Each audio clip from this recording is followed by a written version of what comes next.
السلام علیکم ورحمۃ اللہ وبرکاتہ۔ میں ہوں حسنین اور میرے ساتھ موجود ہے مولانا اظہر الدین بدر صاحب۔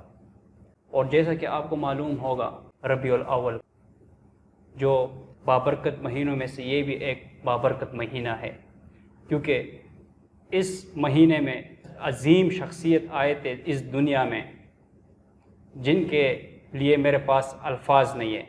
تو پروگرام شروع کرتے ہیں۔ مولانا اظہر الدین صاحب سے ریکویسٹ ہے کہ وہ اس بابرکت مہینے کے بارے میں وہ کچھ ارشاد فرمائیں۔ بہت شکریہ حسنین صاحب آپ کا، اور یہ بہت اہم ٹاپک ہے، ربیع الاول کا مہینہ اور نبی علیہ الصلاۃ والسلام کی ذات مقدسہ اور مطہرہ۔ اس مہینے میں ہماری کوشش ہوگی انشاءاللہ کہ اس پورے مہینے میں نبی علیہ الصلاۃ والسلام کی جو سیرت ہے اس کے بہترین اور عمدہ، بلکہ نبی علیہ السلام کی تو ہر شخصیت کا پہلو بہت عمدہ تھا، اور وہ ایسا ہے کہ انسان اس کے اپنے لیے نقش حیات بنا لے۔ تو اس پر ٹاپکس پر بات کریں گے، کچھ ایسے موضوع پر بھی بات کریں گے جو تھوڑے سے چپتے ہوئے ہیں۔ اور اصل میں بات حسنین صاحب یہ ہے کہ آپ نے پچھلے سال بھی دیکھا ہوگا، ربیع الاول کے اندر لوگوں نے کوئی خرافات شروع کر دی تھی، کوئی حوریں بھی لے آئے تھے۔ ایک خاتون کی آپ نے ویڈیو دیکھی ہوگی پنجاب کی کسی جگہ میں، ایک جلسے میں وہ ہم نے دیکھا تھا، ایک جلسے میں، بالکل۔ تو اس طرح کی خرافات لوگوں نے شروع کر دی ہیں، اور جس کی وجہ سے جو دین ایک مقدس، جو کہ ایک امانت تھی اور انبیاء کی جو ایک وراثت ہے، اس میں تھوڑا سا قدغن لگنے لگ گیا ہے۔ اصل میں لوگوں کو میرے خیال سے علم نہیں ہے کہ وہ اپنی جو خوشی ہے یا غم ہے وہ کس طرح سیلیبریٹ کرے۔ تو میرے خیال سے ان کی نادانی کی وجہ سے یہ میرے خیال سے ہو سکتا ہے، ناواقفیت کی وجہ سے، اس میں کوئی اور بات نہیں ہے۔ دین سے دوری سب سے بڑی انسان کے اندر جو کمزوری پیدا کرتا ہے وہ دین سے دوری ہے۔ انسان کو معلوم نہیں ہوتا جو وہی ہے وہی معیار حق ہے، بالکل یہ صحیح ہے یہ غلط ہے، اور ہر چیز کی حدود ہیں، تلک حدود اللہ۔ تو نبی علیہ الصلاۃ والسلام کی جو بابرکت اور مقدس ذات ہے، 12 ربیع الاول بعض حضرات کہتے ہیں، لیکن اس میں مختلف اقوال ہیں۔ 2 ربیع الاول کا بھی ہے، 8 ربیع الاول کا بھی ہے، 17 ربیع الاول کا بھی ہے، اور بعض حضرات نے 22 ربیع الاول کا بھی فرمایا۔ لیکن جو جمہور حضرات ہیں وہ فرماتے ہیں کہ نبی علیہ الصلاۃ والسلام کی جو بابرکت ذات ہے 8 ربیع الاول کے دن اس دنیا میں مبعوث ہوئی تھی۔ حالانکہ مشہور جو ہے آج کل عرف کے مطابق تو وہ 12 ہے، 12 ربیع الاول کا لوگ وہ کرتے ہیں، اس طرح کی بات کرتے ہیں۔ اور نبی علیہ الصلاۃ والسلام کی جو ذات تھی اس کی ایک مثال میں آپ کو دوں گا، وہ کیسے ہیں۔ دیگر انبیاء بھی آئے، لیکن نبی علیہ السلام کی جو ذات ہے وہ ان سب سے الگ بالکل۔ اس کی مثال یہ ہے، ہم اپنے اندر دیکھیں، ہمارا ناک ہے اور ہماری ناک ہے، کان ہیں، آنکھیں ہیں، اور اگر کسی کو نزلہ ہو جائے تو صرف اس کے ناک کا ہی وہ علاج کرائے گا۔ آنکھ میں کوئی تکلیف ہے تو آنکھیں متاثر ہوگی، اسی طریقے سے کان میں کوئی تو کان کوئی، اسی طریقے سے ان کے اندر خوبیاں ہیں کہ اگر ہم دیکھیں کہ انسان کی جو ناک ہے اس سے سونگھنے کی ایک قوت انسان کو حاصل، آنکھ سے دیکھنے کی ایک وہ ہے، کان سے سننے کی ہمیں وہ ہے، چھونے سے۔ تو دیگر انبیاء جو ہیں وہ اسی طرح اس خصوصیات کی طرح ہیں، لیکن نبی علیہ السلام کی جو ذات اقدس ہے وہ دماغ کی طرح ہے بالکل، کہ اگر دماغ پر کچھ اثر ہو جائے تو پورا جسم مفلوج ہو جاتا ہے۔ تو رسالت کے اندر جو نبی علیہ السلام کو جو مقام حاصل ہے وہ انسانی جسم کے اندر انسان کے دماغ کو حاصل ہے۔ دیگر اور چیزوں کی اپنی خوبیاں ہیں، آنکھ دیکھتی ہے، لیکن اگر دماغ پہ چوٹ لگ جائے اب آنکھ نہیں دیکھے گی، یہ خوبی ہے اس دماغ کی۔ یعنی کہ آنکھ کے بغیر بھی انسان سلامت رہتا ہے، ناک کے بغیر بھی، اور اس طرح کان کے بغیر بھی، لیکن اگر دماغ یا دل نہ ہو تو انسان ہی نہیں ہوگا، نہیں ہو سکتا بالکل۔ یہ جو نبی علیہ السلام کی جو ذات مقدسہ ہے، انہوں نے دین کو لا کر پوری دنیا میں پھیلا کر ایک پورے انبیاء پر جو ختم رسول ہے نبی علیہ الصلاۃ والسلام، آپ نے فرمایا کہ میں نبوت کی ایک ایسی اینٹ ہوں کہ پورا محل بن گیا ہے، میں آخری وہ اینٹ ہوں، انا خاتم النبیین لا نبی بعد۔ یہاں پہ اکثر لوگ بہت کنفیوز ہوتے ہیں کہ 12 ربیع اول ہے یا 8 ربیع اول ہے یا پورا یہ مہینہ جو ہے، تو اس میں خوشی منائے یا غم منائے۔ نبی علیہ الصلاۃ والسلام سے پوچھا گیا آپ صلی اللہ علیہ وسلم کی ولادت کے حوالے سے کیا کریں، تو نبی علیہ السلام نے فرمایا کہ اس دن روزہ رکھو، روزہ رکھیں۔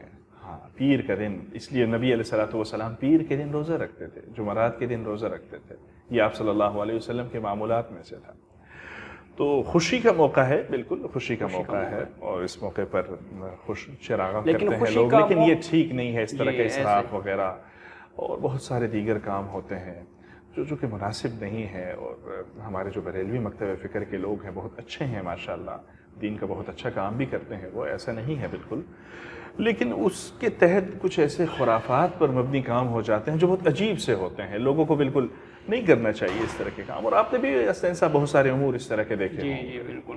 ہمیں تو بہت ساری چیزیں سیرت سے ملتی ہے اور حدیث سے ملتی ہے. تو آج کل جو نوجوانوں نے آج کل جو اپنے لائف سٹائل ہے وہ مغرب سے وہ کاپی کر رہے ہیں. تو سیرت سے ہمیں کیا ملتا ہے نوجوانوں کے لیے، خاص طور پر زندگی کی جو 24 گھنٹے کی زندگی ہے وہ گزارنے کے لیے سیرت سے ہمیں کیا سبق ملتا ہے؟ سیرت نام ہی اسی چیز کا ہے کہ نبی علیہ الصلوۃ والسلام کے جو قول ہیں، فعل ہیں اور پوری جو تقریرات ہیں نبی علیہ السلام کے، جتنی بھی عملی زندگی ہے، قولی زندگی ہے، فعلی زندگی ہے، جو ریئیکشن تھے نبی علیہ السلام کے، جو ایکشنز تھے، ان سب کو فالو کیا جائے. اور صحابہ کرام نے ایسا کیا بالکل. اس لیے جب ابو سفیان جو کہ ابھی صحابی نہیں ہوئے تھے، ان سے نجاشی نے پوچھا کہ وہ ان کے جو فالوورز ہیں ان کا کیا معاملہ ہے اپنے اس نبی کے ساتھ. انہوں نے فرمایا کہ معاملہ بڑا دلچسپ ہے. وہ جب وضو فرماتے تو ان کے وضو کا پانی بھی زمین پر گرنے نہیں دیتے، اس کو بھی مل لیتے ہیں. ایسے لوگ ہیں ان سے محبت کرنے والے. تو نجاشی چونکہ یہ کتاب والے لوگ تھے، دین والے لوگ تھے، اس نے کہا باقی نبی جو ہوتا ہے وہ اسی طرح ہوتا ہے، اس کے چاہنے والے اسی شدت سے اس کو چاہتے ہیں. افسوس کی بات یہ کہ آج کل کے نوجوانوں نے، ینگسٹر نے بالکل اس ٹریک سے ہٹ چکے ہیں. انہوں نے جو ایک رول ماڈل پرسنالٹی ہوتی ہے، کسی نے شاہ رخ خان، کسی نے سلمان خان، کسی نے جیمز بانڈ، اور کوئی کس طرح چل رہا ہے، ایسی زندگی کو بنا دیا ہے. جبکہ نبی علیہ الصلوۃ والسلام کی جو شخصیت تھی، اصل یہ ہے کہ ان کو فالو کیا جائے. اس میں دنیا کی بھی کامیابی ہے اور آخرت کی بھی کامرانی ہے. اور نبی علیہ الصلوۃ والسلام کی جو شخصیت تھی، ہر خوبی ان میں موجود تھی. جمال بے انتہا، بالکل نبی علیہ الصلوۃ والسلام سے خوبصورت کوئی تھا ہی نہیں. ان میں کمالات بے انتہا، ہر ایک کمال سے وہ متصف تھے بالکل. تو ایک شخصیت کے اندر حسین 3 خوبیاں ہوتی ہیں حسین صاحب. ایک جمال ہو، ایک کمالات ہوں اس کے، اور ایک نوال ہو، سخاوت پر مبنی.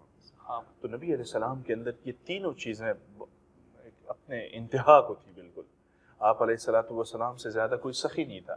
ایک صحابی رسول آئے اور آپ نے فرمایا کہ یہ جو 2 پہاڑوں کے بیچ میں یہ جو بکریاں ہیں یہ آپ لے جائیے. انہوں نے فرمایا اللہ کے حضور یہ کیسے، یہ میری؟ انہوں نے فرمایا جی ہاں، یہ آپ کے لیے ہدیہ ہے، لے جائیں.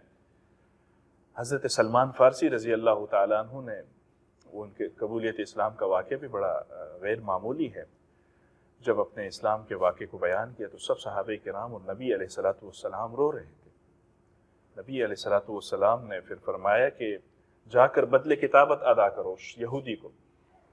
تو وہ تشریف لے گئے اور پوچھا تو انہوں نے کہا کہ میں 300 درخت اور وہ 300 کھجور کے درخت بھی اس وقت میں وہ کروں گا، مانوں گا اسے جب کہ وہ پھل دینے لگ جائیں، اور اسی طریقے سے مجھے 30 اوقیہ سونا بھی آپ دیں گے تو پھر اس کے بعد بدل کتابت میں آپ کو آزاد کروں گا.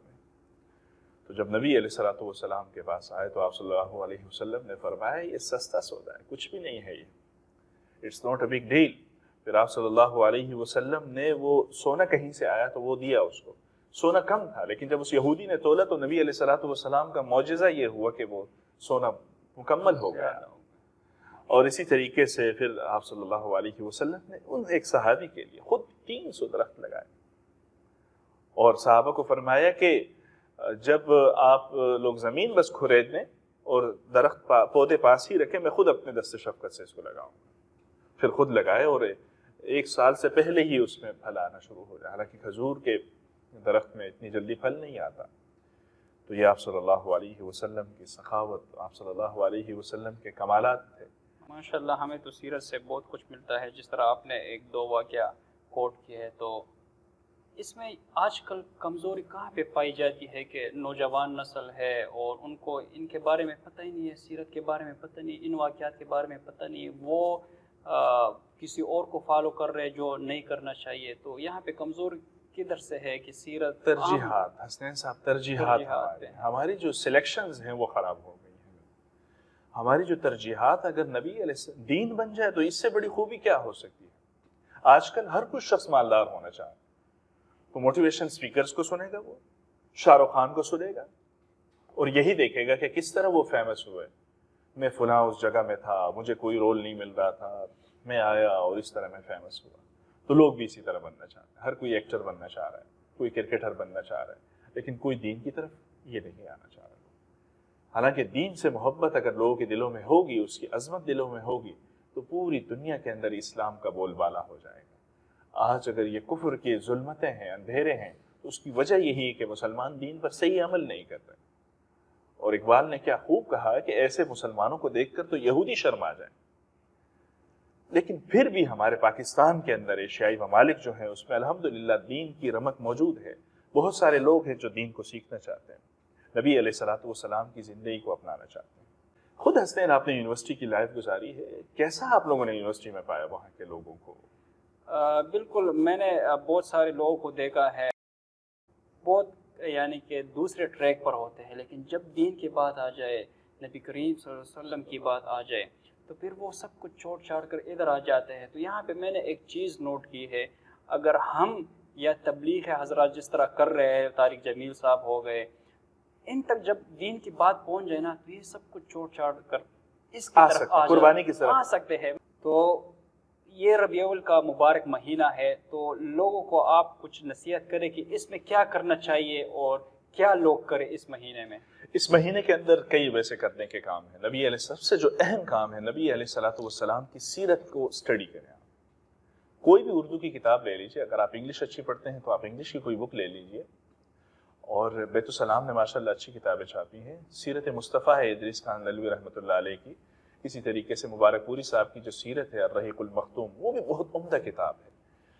ان کتابوں کو آپ اسٹڈی کریں، مطالعہ کریں، نبی علیہ السلام کون تھے، کہاں سے آئے تھے، کیسے لوگوں میں انہوں نے کس طریقے سے کام کیا، اور پھر ان لوگوں کو کیسے ہیرا بنایا، ان کو اصحاب النجوم کے معنی ان کو بنایا۔ تو سیرت کو ضرور اسٹڈی کریں آپ اس مہینے کے اندر، اور ایک کتاب کا مطالعہ کرنا جو 800-10 صفحات کی ہو، کوئی مشکل نہیں ہے جی۔ یہ سب سے اہم کام ہے جو سیرت کے حوالے سے ربیع الاول کے اندر خصوصاً ہر شخص کو کرنا چاہیے، اور والدین کو بھی چاہیے حسنین صاحب کہ وہ گھر میں سیرت کی تعلیم شروع کر دیں۔ یعنی بچوں کو کہہ دیں کہ آپ آ جائیے اور 11 بجے دادی کے کمرے میں یا کسی بھی کمرے میں سیرت کی جو ہے نا تعلیم ہوگی، ان کو اچھے واقعات سنائیں نبی علیہ السلام کے، اور سیرت کے حوالے سے آگاہی اس طرح لوگوں میں پھیلائیں۔ ماشاءاللہ استاد جی نے بہت اچھی گفتگو کی، اور بابرکت مہینہ ہے، جس طرح استاد جی نے فرمایا کہ اس مہینے میں کم از کم ایک سیرت کی کتاب پڑھنی چاہیے، وہ انڈیویجولی ہو یا گھر میں مل کر پڑھے، تو اس سے ہمیں بہت سبق مل سکتا ہے زندگی کے حوالے سے، اور نبی کریم صلی اللہ علیہ وسلم نے جو قربانیاں دی ہیں ہمارے لیے، تو ان سے بھی ہم خبردار ہو سکتے ہیں۔ تو میری بھی نصیحت ہے، اللہ ہمیں اور آپ کو اس عمل کی توفیق دے۔ جزاک اللہ خیر۔